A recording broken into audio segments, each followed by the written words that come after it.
Who here has not taken a class with us before, but has like an ache or a pain in their shoulder or their back or something like that hasn't taken a class with us before? Okay, do you mind coming up here again? What's your name again?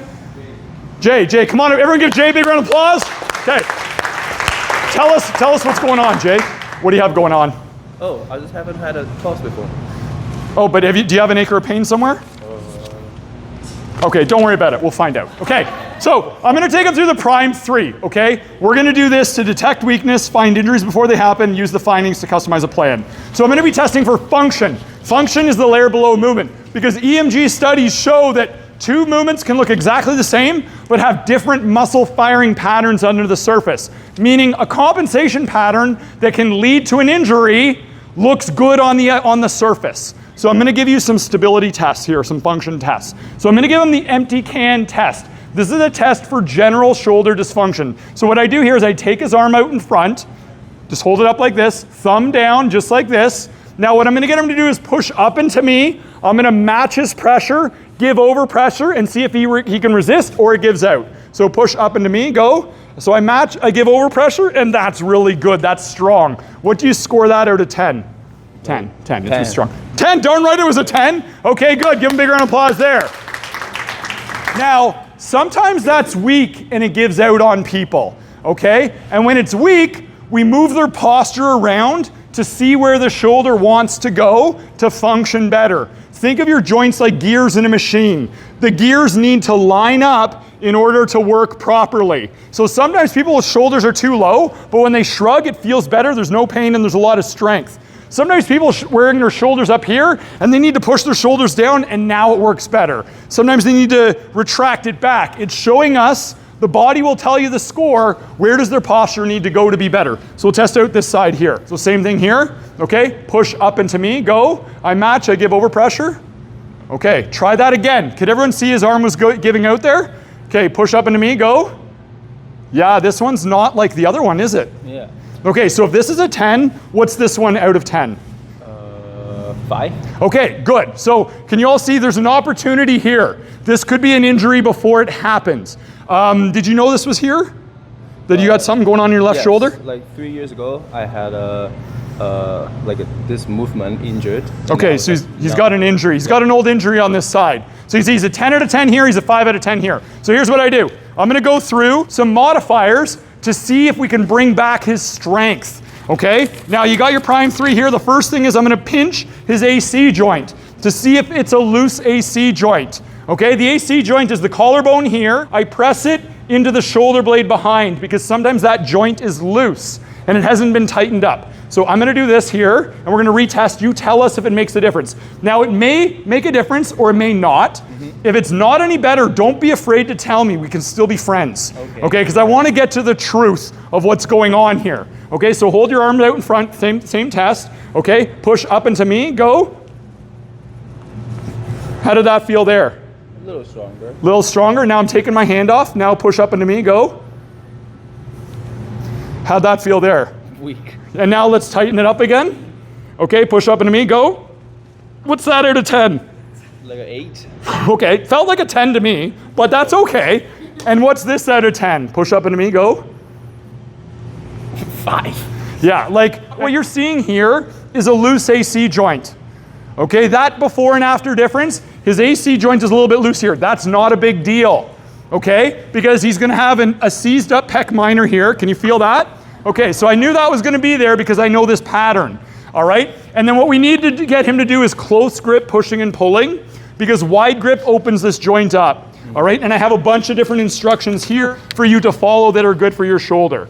Okay, can everyone see how quickly I went through that? And if this isn't a consult, might it give the consult faith that I know what I'm doing and I can help them, especially if it's a 3-year shoulder issue.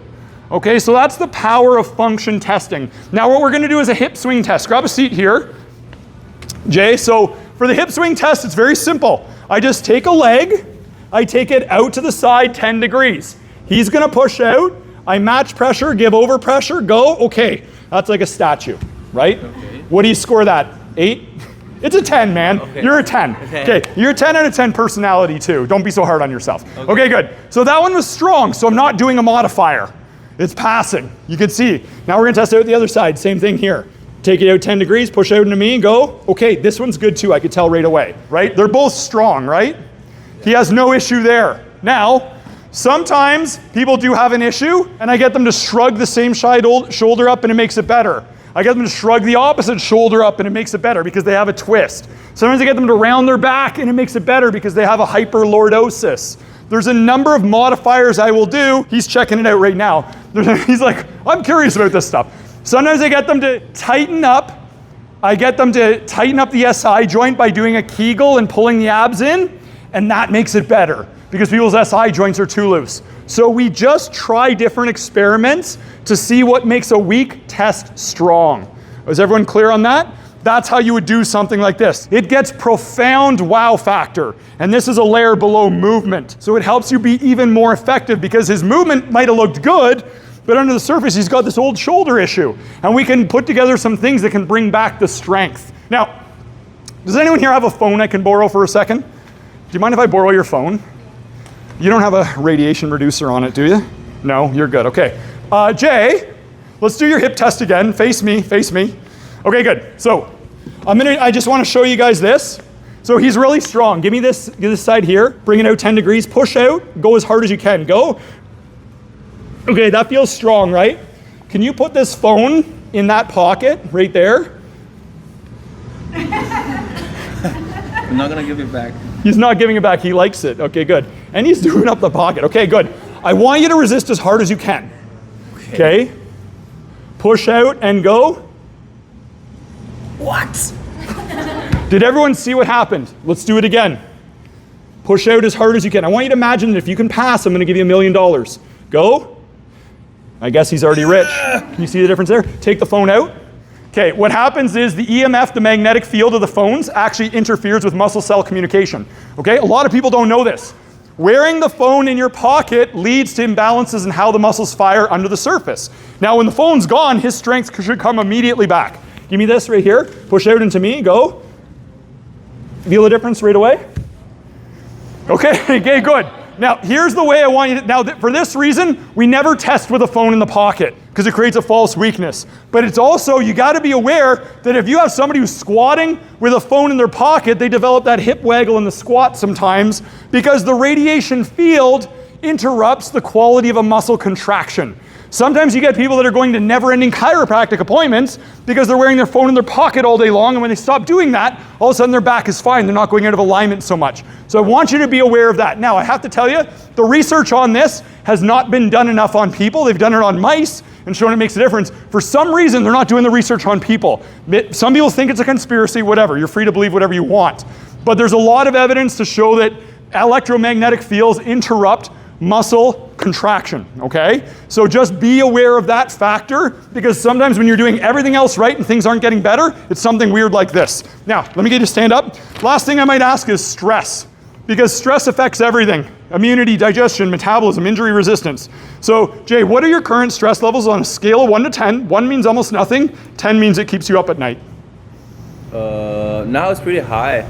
Yeah? Because that was scary. Like a 5. Okay, so it's 5. So here's the thing. It's not like an 8 or higher, but if he said like an 8, 9, or 10, I'd be like, okay, we need to work on some stress reduction, and I need to not train him like a maniac because he'll get overtrained fast. So it helps you customize. You need to know the general stress levels somebody's going through. If they have like a lot of kids and a busy job and they're an accountant during accountant season, we don't want to necessarily get them in a sport-specific phase doing full rebound push-ups and stuff, right? Because their body's not going to be able to recover. So we just want to keep that in mind. So we took him through those. Did we get some helpful information for him out there today? Yeah, and that could be done very quickly. So you all have a copy of the Prime 3 assessment that you can start playing around with. In the live courses, we go more in depth on this stuff. If you want to really help more people and help people even better, you can learn this. It's a skill like anything else, like learning to walk or ride a bike. You can do these kinds of assessments and it can help you get powerful information fast. Okay, let's give Jay a big round of applause for coming up here. Absolutely. All right, so once again, you can use this in consults. You could set up a little booth at the gym and do this with clients off the floor and just get practice doing this kind of stuff. And it's function testing, so it can just add that other layer of assessment to complement all the movement stuff we've been going through.